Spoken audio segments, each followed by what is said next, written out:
សួស្តីបងប្អូនមកកាន់ Channel YouTube លីណាក្រចេតហើយនៅក្នុងវីដេអូនេះដែរគឺខ្ញុំមកបង្ហាញបងប្អូនពីការចាក់បកគោលលបងហើយការរៀនចាក់បកគោលលបងនេះបងប្អូនមានតែអំបោះហើយនឹងបញ្ចូលមកបងប្អូនរៀនបានហើយចាប់ផ្ដើមដំបូងឡើយហ្នឹងគឺខ្ញុំត្រូវចាក់កតុយកតោសិនហើយកតុយកតោនេះគឺខ្ញុំមានវីដេអូបង្ហាញបងប្អូននៅវីដេអូមុននេះអញ្ចឹងបងប្អូនដែលអត់ទាន់ច្បាស់ឬក៏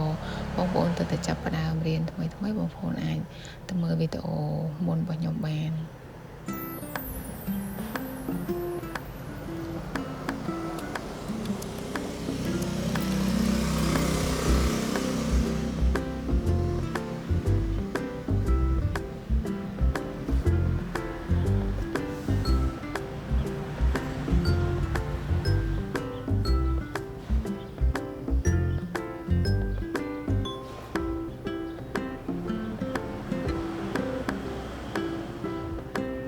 ចាបងប្អូននេះយើងទទួលបានកតុយកតោហើយអញ្ចឹងតោះយើងចាប់ផ្ដើមរៀនចាក់ទាំងអស់គ្នា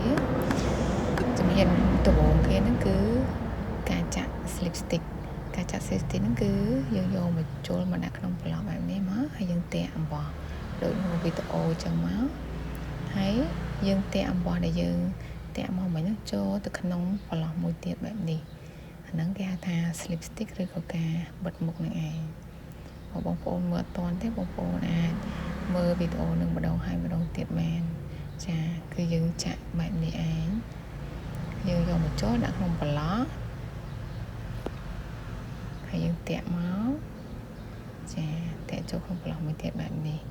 នេះយើងទទួលបាន slip stick ឲ្យបងប្អូនបន្ទាប់មកគឺយើងចាក់ single crochet ហ្នឹងគឺយើងដាក់បញ្ចូលក្នុងអំបោះបែបនេះដូចគ្នាតែយើងតាក់អំបោះមកចូលក្នុងប្លុកតែពីរនឹងតែម្ដងចានៅក្នុងវីដេអូហ្នឹងអញ្ចឹងហ្នឹងគេហៅថា single crochet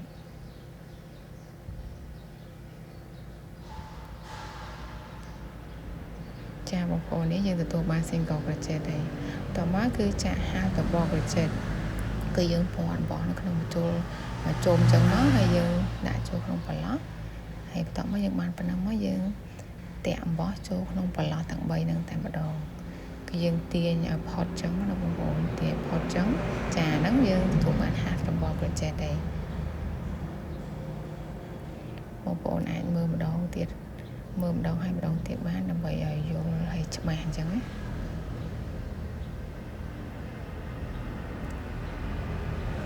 ចាបងប្អូននេះហ្នឹងយើងទទួលបានhalf double crochet ហើយតមកយើងចាក់ double crochet គឺយើងពណ៌របស់មកជុំអញ្ចឹងដូចគ្នាហើយយើងពេលម្ដងកន្លែងនេះគឺយើងចាក់2ដងគឺយើងតាក់អំបោះម្ដងតែ2ទេចាបងប្អូនអាចមើលក្នុងវីដេអូនឹងបានចានេះខ្ញុំបង្ហាញបងប្អូនមួយឲ្យមើលឲ្យយល់និងងាយចាក់តាមចាយើងពណ៌អំបោះដាក់មកចូលក្នុងប្លុកបែបនេះមកហើយយើងទាញអញ្ចឹងមកចាយើងតាក់អំបោះម្ដងតែ2ទេគឺយើងតាក់2ដងចាហ្នឹងយើងទទួលបាន double crochet ចាហើយនៅក្នុងវីដេអូនេះដែរគឺខ្ញុំមានអីទេបងប្អូនគឺបង្ហាញតែប៉ុណ្្នឹងឯងដើម្បីជាកលឹកខ្លះសម្រាប់បងប្អូនហ៊ានចាក់ត្បូងអញ្ចឹងណា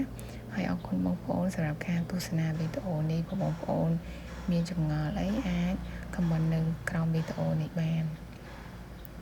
ហើយបងប្អូនកុំភ្លេចជួយ Subscribe YouTube របស់ខ្ញុំផងដើម្បីទទួលបានវីដេអូថ្មីដើម្បីរៀនចាក់ទាំងអស់គ្នាអរគុណច្រើន